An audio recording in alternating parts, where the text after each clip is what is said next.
It's amazing how many people I've met that are missing happiness.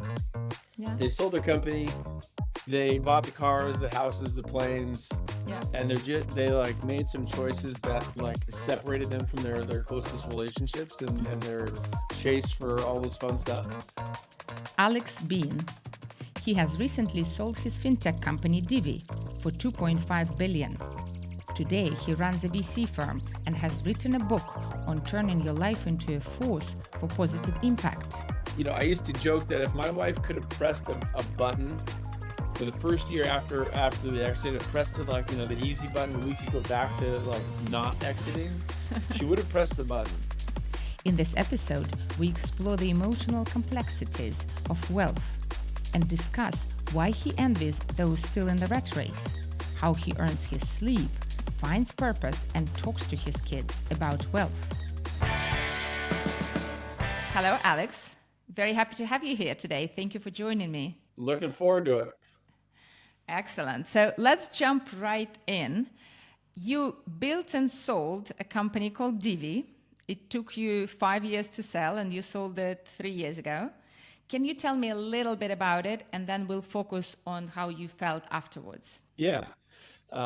We started in around 2016, around when Apple Pay and Venmo were starting, and we created a credit card meant for businesses that was we call a smarter credit card that we built, and so it automated expense reports and did budgets, and we sold to small to medium sized businesses, and took us about 2 years to build and 3 years to scale, and sold it in our third to fourth year, and it was a fun run. That's quite fast. How did you feel right after you sold, if you take yourself back to that moment? Like, so I, two elements. One, I was obviously really proud, really excited. I think we sold to, someone who bought what was really good to our employees as well. So overall, really proud. But the funny thing about it is I told this to someone the other day. You think in your moment when you sell, there's going to be some sign the paper, everything hits the bank account, this euphoric moment. And it was like the opposite. There was all sorts of legal nuance and, timing delays. And by the time it actually like hit the quote unquote bank account, it was like kind of weeks after the celebration.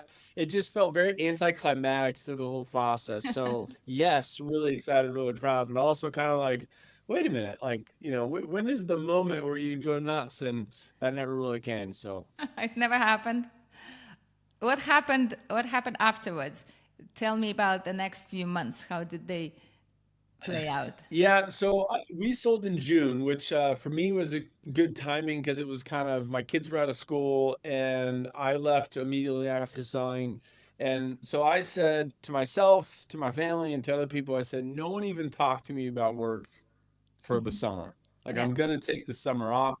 yeah. And went on a trip with my wife, with my kids, and just was able to like detox after so many, not just Divvy, but also the years prior to Divvy, so many sprinting years in the startup world, that it was awesome. So for the first 3 months, I'll call it the honeymoon phase. Like, it was Yeah. really, really great. Once my kids went back to school in September, it changed and it started to get into, I think, what we'll cover a lot today, where I was like, oh wow, I'm pretty bored. Oh wow, I don't feel fulfilled. Oh wow, like, Yeah. this isn't what I thought it was going to be. So really great for a couple months, and then after that it started to shift. Okay. And then what happened? Yeah, I mean, so I used the phrase. I had a friend tell this to me a long time ago, and it's this phrase of like, earning your sleep. Mm-hmm. And what happened with me is, I remember being in bed. It's probably like October. And I said this to my wife, and I said, Megan, I'm going to tell you something that I can't say publicly because people would Mm-hmm. not get it, or they would just like, crucify me for it. But I Yeah. said, I'm kind of jealous of my friends that are still in the rat race. And she's like, what do you mean? And I'm like, I played golf today. I hung out with my kids, but like, I don't feel fulfilled. I went to bed just not earning my sleep. Like, I just didn't achieve anything. I didn't build anything. I didn't contribute to anything. It Mm-hmm. was just all like consuming, like, eating and relaxing and playing golf or whatever. Yeah. And for me, it was this very unfulfilling, Mm-hmm. feeling. And I just said, like, I miss being on the hunt. I miss having a purpose every day of like, all right, Yeah. I'm going to work today. So when I get home, it's like I can relax and I go to bed thinking like I accomplished something today. And Yeah. that feeling was gone. The feeling of accomplishing something was gone on a daily basis. And that was really weird. And so that led me on a whole little journey. But that was the feeling that led me to feel like very unsettled, unfulfilled. And it would hit me at night when I didn't earn my sleep. That's kind of when I would always trigger it. Yeah. Were you tired at the time after the marathon of the business? Well, I was tired. So when I sold, or we sold, I was tired, and then I took those couple months off, and after the couple months, I felt pretty good. Mm-hmm. And so it's like I felt like I had detoxed. So going into that October, time frame and beyond, I wouldn't no, I wasn't tired anymore, right? I Yeah. was 37, Yeah. so still young. Yeah. And I was like, okay, I have to do something. It was kind of like my body was like wanting to go, Yeah. and I had nothing to go for. So I was Yeah. just kind of like stuck in this idle situation. So I wouldn't say I was tired come October. I felt Yeah. pretty refreshed. So you were full of energy and nowhere to go. What did you try to Yeah. do?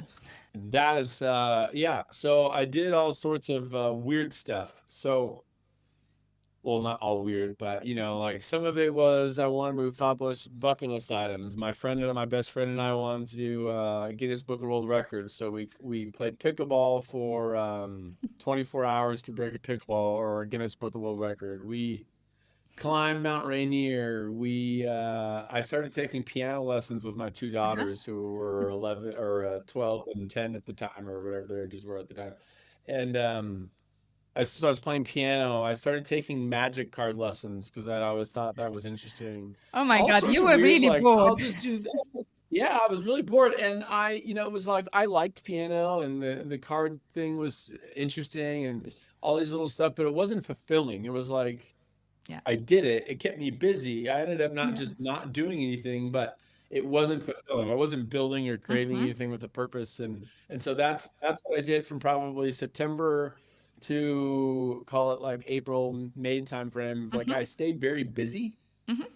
and not productive. Yeah. And so that's kind of was my life for about 6 months. Okay. And something happened in April that helped you become more productive? Yeah, so I would say probably like October, I started going into an office every day. Mhm. Not 8 hours a day, but like going into an office to create some structure, to just get out of the house and go Mhm. do something. I started writing a book. Yeah. Not the one I actually will talk about, another one that I had always wanted to write. So I started writing a book to stay busy, and I started meeting with entrepreneurs. And so Mhm. entrepreneurs would reach out and say, "Hey, I want you get your opinion. I want to hear what you did at Divvi and how we can do it." So that naturally started getting all these entrepreneurship conversations. And from that, I basically said, okay, like I enjoy this. I enjoy helping out the next Mhm. generation. And I had a friend reach out and say, look, I'm leaving my venture capital firm and I want to start another VC fund. And I said, let's do it. So Yeah. I jumped into the venture capital world kind of 2 years ago in May. Okay. So, from your personal perspective, like very subjectively, can you compare your experience as a founder versus post-exit VC? Yeah, yes, I would still like consider myself an operator and a founder more than a VC. So I'm pretending to be a VC. I'm learning how to be a VC. Hmm. I will say, there's a skill on both sides, right? Like to be a VC, you have to see certain things. You have to find it in founders. You have to enable founders. Like there's things that it requires. But I also sometimes have to laugh because VCs, most of them haven't done it and they do not know at any level what it actually takes from a stress level, from an energy level, from just the mental grind. And Yeah. VC by nature is you're very diversified. You're betting on lots of different people and hoping that they do it, whereas when you're a founder you have all your eggs in one basket. This thing has to work Yeah. and it lives 24/7 all the time, so you're just constantly like the stress, the risk. Hmm. My heart goes out to founders. That's why as a VC, I do my best to basically be there for them and not to try to tell them how to do it, but to try to listen because it's so much harder to be a founder and operator than it is a VC. Yeah. Okay. Did it give you that fulfillment you were missing after your exit? Yeah, yeah, much more so, and we've been doing it now for 2 years, and I really enjoy it. Right, for me, it's the right pace. It gives me purpose. I feel like I can get in with founders and interact with them and work with the teams and try to recruit and do all the Mhm. stuff. But I'm not having to work the hours and the stress and the time we were when we were doing Divvy. But yes, I find a lot of fulfillment in helping out these other founders and investing in them. And so it's also a little different than just kind of doing personal investments. I know a lot of other people in similar situations and they kind Mhm. of make personal investments. I find that that's not as intensive as what we're doing, which we're like, we're meeting with 5 companies a day, maybe not five a day, but a fair amount a day, and it's enough work and fulfillment. Yeah, I really like it. It's been a good transition for me. How many hours a day you work? I would say I'm in the office from 9 to 4 on average, Mhm. and then I do a little bit of work at home. So call it 7 to 8. I don't really take a lunch break, so to speak. So 7 to 8. So, do you think you have a healthy balance now between work and life comparing to before? Yeah, I really like where I'm at right now. There's days where I am busier than I anticipated, and I'm like, oh shoot, like I'd love to tone it down back a little bit. But other days, I'm like, oh no, this is perfect. I can do the things I want to do when I want to do them, but I'm busy and engaged in building a lot of things, both with Tandem and beyond. Some personal projects and stuff. So, to me, it feels like a really good rhythm. So hopefully we can keep with it. So, you think that's what you're going to do for the foreseeable future? Yeah, foreseeable future for sure. I mean, I'm writing this book, as you know, called Factory for Good, which is kind of my experience along with my family history's experience and how to Mhm. navigate this post-exit life.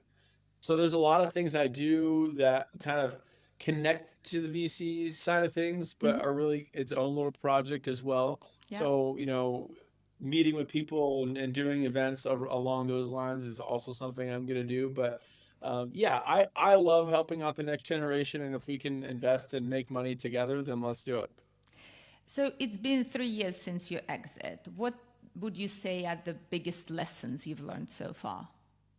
What are you trying to achieve? Like, what do you mean by that, right? Like, who am I talking to? Someone on like how to just navigate post-exit life, or would you just Um, say, yeah, what are the lessons I learned on, yeah, basically, if imagine someone who just sold their company and they're like, okay, what's ahead of me? What do these people who are a few years ahead yeah, of me know? Also, somebody who's maybe selling the company or contemplating it. What it is they you feel they could benefit from yeah. if you tell them. Maybe problems, traps to avoid. Yes. Okay. Those are two different people, but the same. So let me answer a little bit of both. If someone just sold their business, they know they're selling it. It's not a discussion of whether they're selling it. Yeah, It's like it's sold or they're selling it. My first thing I would say is like, enjoy it, but know that the enjoyment or the honeymoon's not going to last forever, and that's okay. But enjoy yeah. the honeymoon while it lasts. Kind of have that experience of detoxing, but just know that that's not going to be the way you live life for the rest of your life. You're going to need to find purpose. Yeah. So for me, like, the book content is like purpose, relationships, and legacy. Hmm. And then I have one other thing I want to add after that. But purpose is, you know, eventually you're going to need to find, well, what's next, right? And as we talked about before the podcast started, you know, when you're not money motivated anymore, right? Money's still a productive thing and a good Yeah. thing and whatnot. I'm not saying it's miserable, but when you're not working just for money, you're working for purpose and for creation and for, things of that nature. You could be really fulfilled on what you choose to do, but try to go find something that you really want to do. So you're going to need to find purpose, and it could be nonprofit, it could be a business. It doesn't really matter, but you need to have something that, like, in the shower, in the car. And actually, someone told me this quote. They gave me this advice when I just left. They said, "My kids need to know what I do for work." Yeah. I said, "Why?" And they said, "Well, because if they think dad just does nothing, Yeah. that's their reality and that's what they're going to expect to do with their life, and that's not going to be fair to them." So I've always thought that that was really good advice to just dad, in my regard, dad or mom, yeah, they have to know what you do. So one purpose, two relationships. It's amazing how many people I've met, especially interviewing for the book, that are missing happiness. Yeah. They sold their company, they bought the cars, the houses, the planes, Yeah. and they like made some choices that like separated them from their closest relationships and Hmm. their chase for all this fun stuff. And I think when you talk to them, you realize that like actually the things that matter are your closest relationships, like your husband, wife, or spouse, or Hmm. partner, your kids, and your closest friends. Like Yeah. I would say, do whatever you can to make sure that those stay in a really healthy, strong spot. Because if you don't have those, like, it doesn't matter what plane you're flying on, you're not going to be happy. And on that same token, the thing I wanted to throw into someone, if I had to talk to someone who sold their business today, I would say take a breath on buying all the stuff right now. You're Hmm. gonna have the money in the future. Don't go out first week and just buy everything you've ever thought about buying. Yeah. Just slow roll it, enjoy the process. You don't need to go buy something tomorrow. And I think that would be probably some cute messaging. Hmm. Brilliant. So, in terms of the relationships, how did the exit, and what you've learned affected your relationships with your wife, for example? Yeah, this is I got one for you. So my wife grew up poor. Single mom of six kids. She did not grow up with much. I grew up what's called middle class. We had what we wanted, but not like crazy wealthy. So when the money came, I was like, "Oh, let's go do this. Let's do this for these people. Let's buy a cabin and let's do this." And my wife was like, "No, let's not change anything. Like, I don't want to move. I don't want to buy a new car. I just want to keep the life I have." And the answer, by the way, was in the middle. It wasn't what I wanted. It wasn't what she wanted. But what happened is for us is, I used to joke that if my wife could have pressed a button for the first year after the exit, it pressed to like, the easy button, or we could go back to like not exiting, she would have pressed the button. She wouldn't have told me because she knew like how much it meant to me, Hmm. but she wanted to go back to a simpler time. And it just took a lot of communication. Frankly, it took us a long time to get on the same page of what are our responsibilities. What does giving look like? How do we Hmm. not spoil our kids? Like the biggest thing for Yeah. my wife was, how do we make it so our kids are entitled, spoiled little brats, and they Yeah. can be contributors in society? Because that's all that she cares about. So it was more complicated than I thought. I didn't expect the first year post exit to be essentially our hardest year of marriage, and then we worked through it. We're in a great relationship, but it wasn't easy. It was definitely more complicated than I anticipated. So now you think you're um, out of that crisis, and it affected the relationship in a positive way. Looking back, would that be true? Yeah, I mean, positive because like all experiences, good and bad, if done properly with your spouse, can be productive and healthy and strong and create a tighter bond, right? So we went through things we didn't go through before. So in theory, yes, I would say we're in a stronger place. But like two things on this. One, we lived in an apartment for our first 8 years of our marriage. And now we have a nice home. And it's like, if you ask us if we're happier now in our nice home versus the first 8 years in our marriage, I don't think the answer is yes at all. I think it's Hmm. actually like they're we're together as a family, and as long as we're together and have a healthy relationship, it doesn't really matter where we live or what we're doing. But yeah, crisis averted, so to speak. We're in a much better spot. We've kind of found our rhythm and footing for the things that we want to spend on and what that looks like, and how to manage the kids, but also our relationships with our siblings. Another thing I've found fascinating in this world is if you're lucky enough to have success, you can't go online and talk about it, right? You can't go on Instagram or Twitter and could talk about it because a lot of people don't want to hear it. It's totally Yeah. fine. You don't have your siblings and your family haven't really gone through it, so it's new for them. So you Yeah. can't go to them for emotional support or questions. Yeah. And then, for your friends, a lot of your friends are in this situation. So you kind of find yourselves in a little bit of a lonely space where Yeah. you're trying to figure it out, but you know, there can be jealousies, there can be you think you do things incorrectly Yeah. or other people perceive things incorrectly. And so trying to navigate all those relationships to keep your friendships and all that stuff intact took a little time, but I think we're in a really good spot. Did people ask you for money? I mean, like friends Yes. and family. Yes. What did you do? Yeah, I'm not going to use names, obviously. Um, so we've actually really enjoyed giving to certain people, certain um, organizations, and things like that. So it's been really fun and really rewarding. But there also have been other scenarios where it's not as rewarding, and there's an expectation and entitlement, and it can be really like, oh wow, like this isn't fun. Like they just expect me to give them this money, and it's not as enjoyable as you were hoping to give. So someone told me this recently. I think this is the best way I would advise someone. So if someone comes in with a business idea and they want me to invest in it, that's great. And sometimes I do.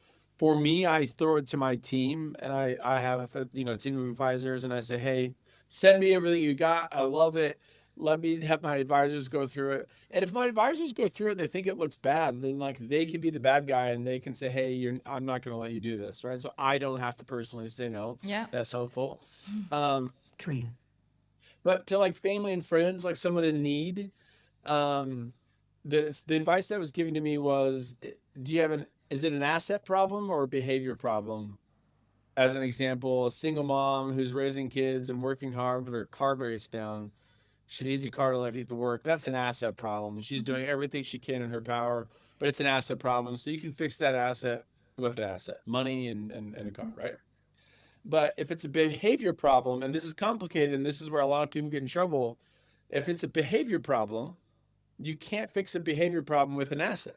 So whether it's your parents or a kid or a sibling or a cousin or a neighbor, whoever's in trouble, if they're in trouble because of a behavior, whether whatever that might be, you can't solve those behavior problems just by throwing money at it or giving it to them. And if you give them 10,000 this month, they're in 10,000 next month, and Yeah. 10,000 the next month, and 10,000 the next month, and 10,000 the next month, because they're not fixing behaviors. Yeah. And I think we've had some scenarios there that hasn't been super fun, and we've Yeah. gotten it's fine, but it hasn't been great. Yeah. That's a hard one. But that's such a great um, framework, behavior versus asset. Brilliant. It doesn't make it easy to say no, because there's definitely times where like you wish it was that easy to say, great, let me give you this money you're asking for.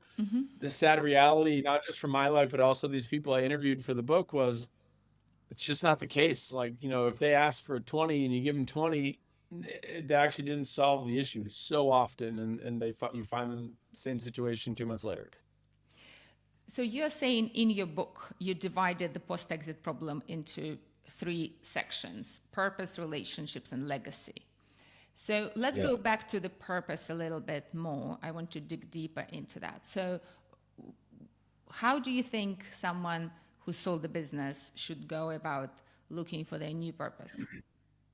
Yeah. So there's a chapter, basically the 4 stages is post exit. We phrase it as honeymoon, right? Enjoy the honeymoon. Just Yeah. know it's not going to last. Stage 2 is loss. And loss is really funny. I was known as the Divvy guy, and for like I'll tell a quick story. I was walking my dog over, or no, my dog got loose and I couldn't find him. So I was in the neighborhood trying to find my dog, and I'm driving in the neighborhood. I roll down my window. I see this guy I know from the neighborhood, and old gentleman. And I rolled down my window and I said, "Hey, um, have you seen a little black dog?" And he kind of looks at me. He can't really see me, and he's like, "Oh, you're the Divvy guy." And I've been gone for Divvy for 2 years, and it's like I felt him, but then when he said it, I was like, "Wow, that's what he knows about me." He doesn't know my name. He doesn't know my personality. He doesn't know my family. He knew me as the Divvy guy, and you will feel a sense of loss in stage 2. And as long as you understand that it's coming, just you're gonna have to absorb that sense of loss. You're no Mhm. longer the CEO, you're no longer the whatever, you're gonna be kind of, separate. So you gotta internalize the loss, and then stage 3 is experiment. And really, I don't know what the easy equation for purpose, but you have to find another mountain to climb. Mhm. You have to find another purpose that is hard to achieve and start marching towards that purpose. And if it's to eradicate the world of poverty, great. If it's to build a real estate empire a second time over, but there's charitable giving and things attached to it, fine. But you've gotta find something that causes you to look up and say, "I'm gonna climb that mountain and let's start going." And, and then, so you gotta experiment, and hopefully from the experimentation you find it, and then, if you get to stage 4, then, you're in a good spot. And then you feel you deserve your sleep at that point if you Yeah, found your but new deserve your mountain. sleep is like deserve your sleep means, like, you feel happy, right? You feel good because you go to bed Yeah. at night and you're like, "Oh, I did something with my day." And for Yeah. me, it means, like, I can look my wife in the eye, or my kids in the eye, or my maker in the eye and say, "I did something today." Hmm. And I think that that's what you're trying to figure out. Yeah. No, I think it's fascinating. You want to feel your day is not wasted, which means your life is not wasted, which means your life actually has a meaning because it's not wasted, right? Can Yeah, and can I just wanna say one thing, is I think people, if they hear me say these things, I think they're thinking never buy nice things or never relax or vacation. That's not how I feel. I actually, like I still play a lot of golf and travel or whatever. But if that's all you do, I feel like the that path has been paved by a lot of people. Vast majority of them don't make it, and that's a lot of what I talk about because I saw my grandpa do that, Mm-hmm. and he kinda stayed focused on just making money. I call it Money Mountain. Like, he just kept focusing on making money Yeah. without really trying to find another purpose in life. Yeah. And because he never got off Money Mountain, he just made money. That was his pride and joy, so to speak. And, that will let you down in the end. That's not the same as a relationship. It's not with you, like, you're gonna die. And, Mm-hmm. he died alone and unhappy because that's where he put his pride and joy. Okay, so that is purpose, and then you said relationships. We touched upon it with your wife. What else you found regarding relationships is important to think about post exit? Yeah, I mean, look, who said it? I actually heard a Jim Carrey quote yesterday that I really liked. It was basically, I'm sure you've heard it. I wish everyone could get rich and famous because then they'd realize that's not the answer. Okay, yeah, yeah, And he kind of yeah, explains on it and was like, you know, that's not what matters, like not at all, but like at all. Like, yeah, he didn't enjoy it. He's actually been very open about how much he yeah. hates being both rich and famous.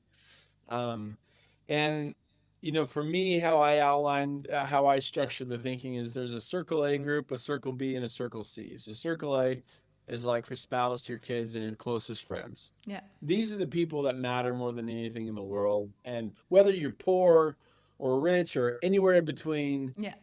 this is why when you go to Africa and you find people that are super poor but they're really happy, it's like why? It's like because they have a core group of people that love them and they love back. Mm-hmm. Circle B is a broader influencer of friends. Maybe you're not closest friends, but good people and people you interact with and your Mm-hmm. neighbor and your communities. And um, these have to be, you have to almost think of them as like, how rich are those relationships? How strong are they? Not just how many, but how strong are they?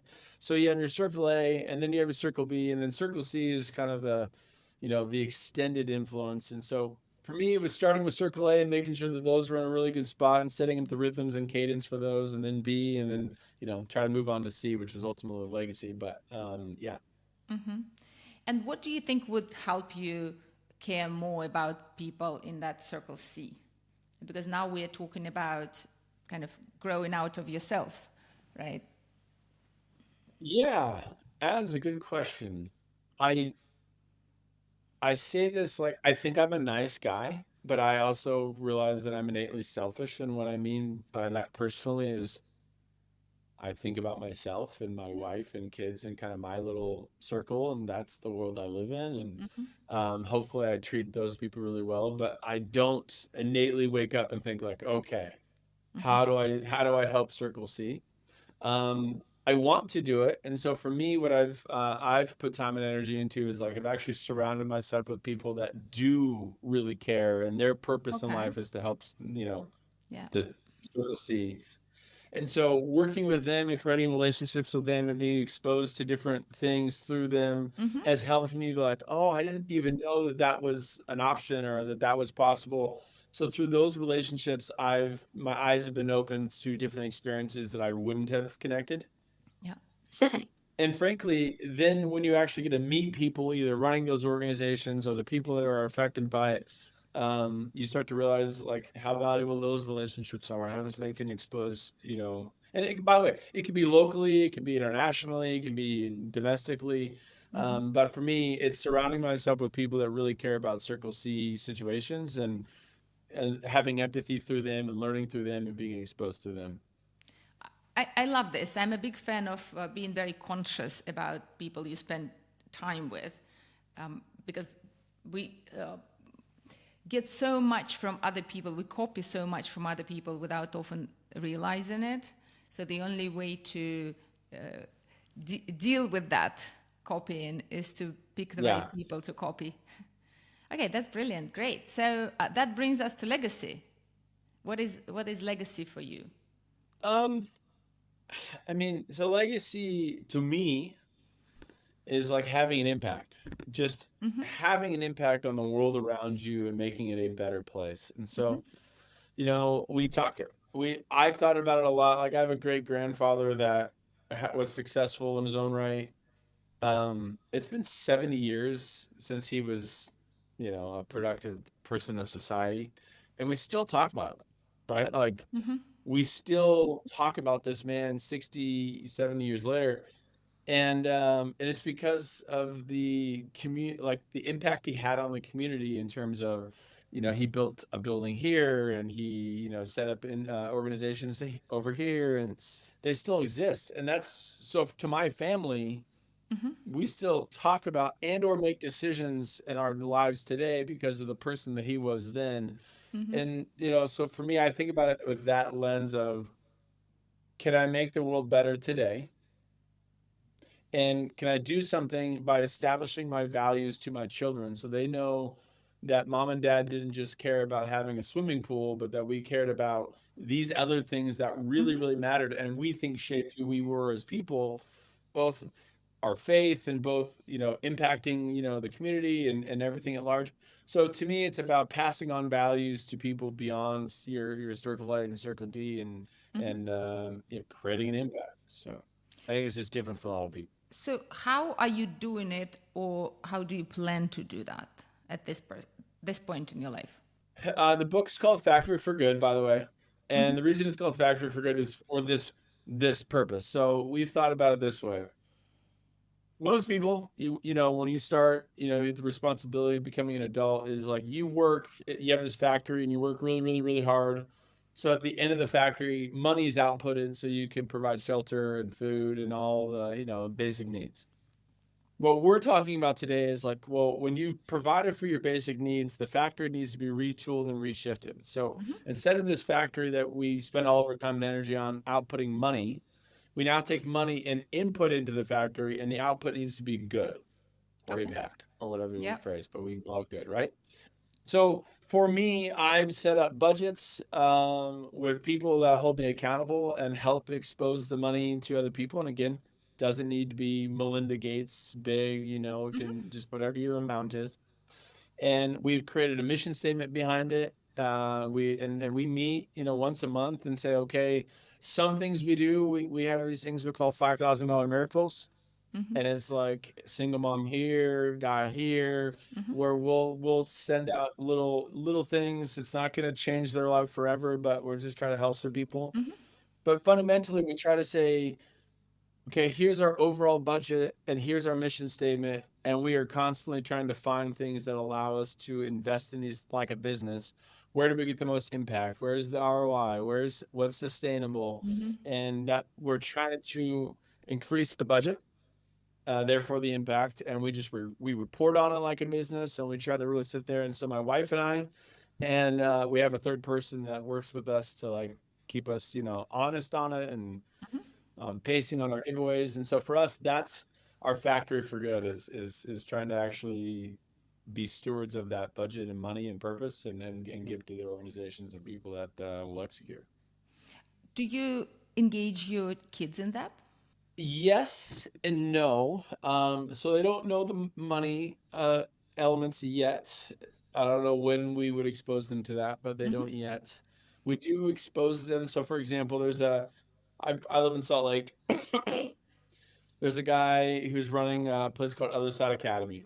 Mhm. Basically, they take homeless people off the street and drug addicts off the street, and instead of just kind of putting them in a room and giving them therapy, they've created these businesses for these drug addicts to come to and to work in the Mhm. business, and they kind of rebuild their life through the work. Amazing organization, super cool to watch. Mhm. So we've donated money to this sorry organization, but our kids are like, we've had our kids come to the Christmas wrapping one. We've had our kids come, just meet, come to the Mhm. facility and meet people, and so they're engaged to know what the causes are, and try to interact with us on those. They haven't read like our mission statement yet, but I think as they get a little older, probably in Mhm. 15, 16 range, we'll start to Mhm. really integrate them more. Mhm. And you don't want them involved or know about your wealth just because you're afraid they'll be spoiled brats, as you mentioned before? Yeah, it's probably a good summarization of it. So I don't know if that's totally fair. Like, my 14-year-old smart enough to know that we're doing okay, and things like that. But I don't want to shy away from, hey, we've had some success, because I actually think, like, if done properly, they should be inspired by, Yeah. the risks we took and the things we did and the amount of effort it took. So I'm not ashamed of it.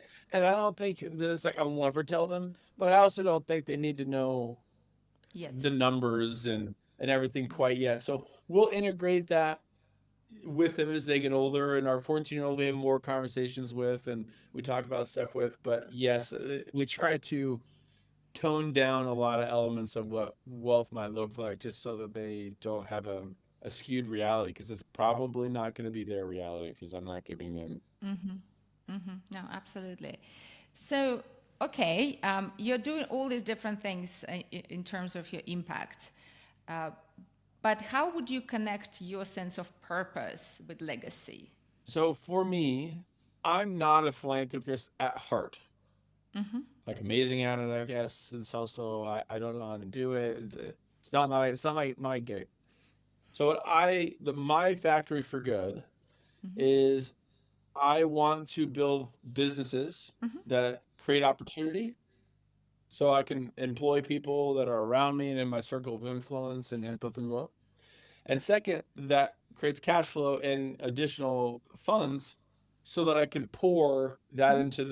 into the Yeah. budget of giving away to the people that we think are actually really good at philanthropy. Mm-hmm. So for me, doing the venture capital, doing the investments, that's I like it. That every day I enjoy that treadmill. Mm-hmm. Um, but the motivation is, okay, can we make more money? Can we help these founders build their own companies? But then, can we make more money, and we can put that into the budgets, and we can start deploying more and more money into these various organizations, charities, people, etc. And I work with someone who's really good at helping me deploy that. So that's how I connect purpose and creating of additional wealth into Mm-hmm. impact or legacy. So, how do you teach your children values and the definitions of things like success and wealth? Yeah. Um, there's never one right answer with kids. Like, you can't just say, well, if you have one meeting, you'll do it. So, my kids will say stuff, like, my kid will ask, are we rich? Right? They've asked that because their friends will make fun of them or call them, rich or whatever. and we live in a nice area. Um, and I said, "Well, what does that mean?" You know, we have a good conversation about what does rich mean? What does success mean? You know, also like rich does not imply you're the only one that is rich, right? And like people can consider themselves rich in a lot of different amounts or circumstances. So we try to define what success is because I think to me and Megan and I are what success means is are you building? Are you creating? Are Mm-hmm. you pushing something forward that has positive impact on the world? You have these relationships, you know, you Mm-hmm. go to bed at night and feel like you got all the same things we've discussed. And so we try to just have those conversations. So when they ask a question like, are we rich or whatever the question might be, don't just say no and get out of the corner and don't say that again, but try to flesh those conversations out with your kids and let them, you know, let them be curious, let them ask. Because I'm super proud of the work we put in and the opportunity we took advantage of and what we did. And so I want them to know that. I Mm-hmm. don't want them to think it's like a bad thing to have success, but I want them to know that they have to do it on their own, right? That they're going to have to go build their own world. That there's a responsibility that you have if you're lucky enough to be found in this position to help others. And so we try to have those conversations as much as we can. So you mentioned that you felt quite lonely after an exit. Did you join any organizations besides just reconnecting with your friends or anything like that that helped you through that stage? Yeah, yeah. I mean, you know, we talked. I mean, you're part of the same organization I am. Yeah. There's a Tiger one, and there's a local one here in Salt Lake. I mean, joined this that I've been a part of for a few years, and it just allowed us to have some more personal or vulnerable Mm-hmm. conversations with other business associates in the area. And they'll allow us to ask questions and navigate stuff with the kids and Mm-hmm. things of that nature. So, yeah, I some of those for sure. Also having a good team around me allows me to have good conversations about how do we do it? You know, not just how do we like pay less taxes. Like that's not the question. The question is how Yeah. do we navigate all the stuff with all the things that we're Yeah. looking at? And it's not one answer for sure, but I've tried to surround myself with people that have been helpful. Yeah. I'm just trying to see what helped you create a new circle. The reason I wrote the book is so I could go interview people and say, "Hey, can I ask you what you did?" Yeah. And I would ask them a simple question: "What did you do well, and what did you do poorly?" Yeah. And from that, I was able to learn a lot of stuff, and that was really fun. Okay. That's brilliant. Is there anything else that you feel will be helpful for other exited founders to learn from your journey, whether it's in writing a book or building personal relationships post exit, looking for purpose in any of these areas that we missed? Take what made you a successful business owner, right? Like the focus, the intensity, the intelligence, and apply that to whatever you're going to do next, anyways. So don't don't go from being proactive and an executor of a business to then just being like, "Yeah, we'll see what happens." Mm-hmm. And I would just say be proactive in your plan for yourself, for your relationships, for your kids, and figure out like go through a very proactive and thought out process on what you're going to do and who you're going to be Mm-hmm. post exit. I think when I see a lot of people maybe not be where they want to be. And by the way, what I mean by this is not just like, oh, they have a responsibility to give back. I believe that they do, but Mm-hmm. you know, that I can't force them to do that. What I mean by this is there's a lot of people that find themselves not as happy as you would think because Mm-hmm. they're not building something or serving people and they're just kind of existing with their money, which is, you know, traveling or doing their hobbies. So I call it Hobby Hill. And it's like if they're just meandering around Hobby Hill, and they're just reacting to that every day, I think that they will find themselves in a sandpit they don't want to be in. And they should just be as proactive and as planned as they were with their business. They should do that And for post exit. so climb a proper mountain, an Everest, and not a little hill, not a little hobby hill. Yeah, you know what? So I won't. Let me. I'm trying to think how to phrase this properly. if you think about some of the greatest achievements of all time, they're solving an unsolvable problem, right? Like Elon Musk trying to go to Mars is just it's an insane problem.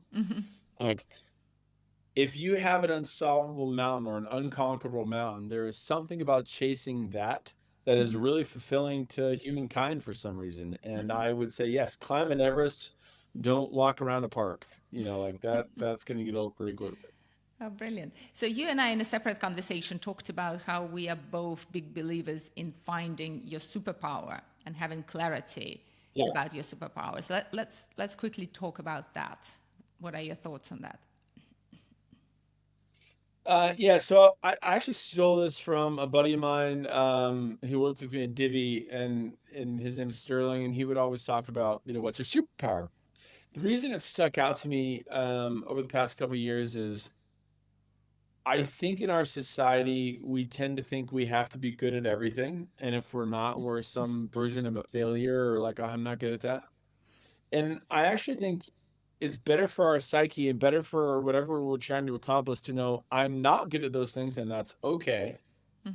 But I'm really good at these things. And I actually know what chess piece I am. I know what my moves are and I know what I'm capable of.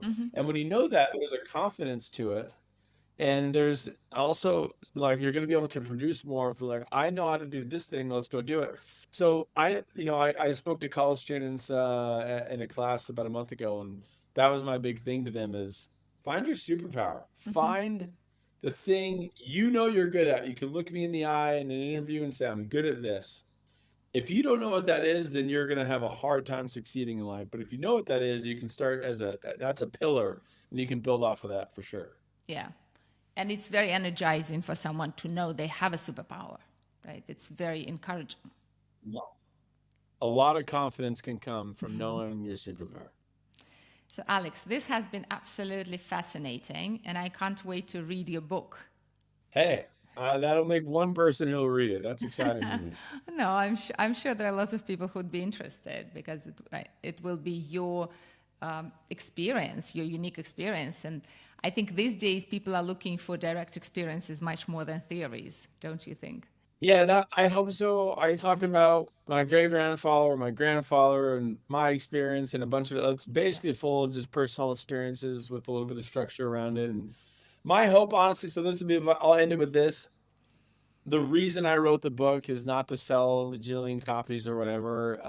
I would actually like to sell the copies, but not for the money. I would like to sell the copies because I think if you look at the world today, there's a lot of successful business owners and post-exited founders that are spending time maybe not fulfilling the purpose that Yeah. they're able to achieve. And if they were motivated to build their own factories for good, the impact that we could have on the world today and on future generations without relying on the government or Yeah. whatever, nonprofits that are out there, the smartest people in the world could really start to have an impact in a way that I think that they're missing to a degree. Yeah. So to me, I want as many people to read as possible to hopefully motivate them to build their own factory for good and see the impact go from there. I couldn't agree more. And thank you so much for doing this. I do think it's important. And I'm very, very happy you wrote the book. Hey, thanks for having me. Thank you. Enjoy the rest of your day, Alex. Bye.